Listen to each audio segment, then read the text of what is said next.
একদম বিকেলে আমরা বেরিয়ে পড়েছিলাম উত্তরা দিয়াবাড়ির পথে। বিকেলের নরম রোদ আর হালকা বাতাসে চারপাশটা ছিল একদম মন মাতানো। জায়গাটা যেন শহরের ভেতরেও একটু ভিন্ন রকম। খোলা আকাশ, সবুজের ছোঁয়া আর দূরে মেট্রোর ট্রেনটা ছুটে যাচ্ছে। দেখতে সত্যিই দারুণ লাগছিল। দিয়াবাড়িতে বিকেল মানেই যেন একটা ছোট্ট উৎসব।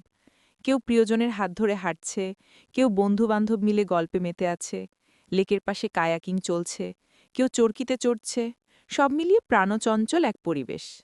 পাশে ফুসকা, চটপটি, ঝালমুড়ির দোকান বসে অনেকে আবার আড্ডা দিতে দিতে এসব খাচ্ছে, হাসছে, সময়টা উপভোগ করছে।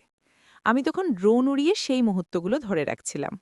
ওপরে থেকে দেখা যাচ্ছিল লেকের জলের সূর্যের আলো ঝিলমিল করছে, তার মাঝখানে কায়াক ভেসে বেড়াচ্ছে, পাশে জেলেরা ধীরে ধীরে জাল ফেলছে।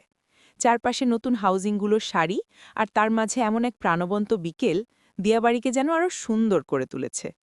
শহরের ব্যস্ততার মাঝেও এমন একটা জায়গা আছে যেখানে মানুষ কিছুটা সময়ের জন্য নিঃশ্বাস নিতে পারে।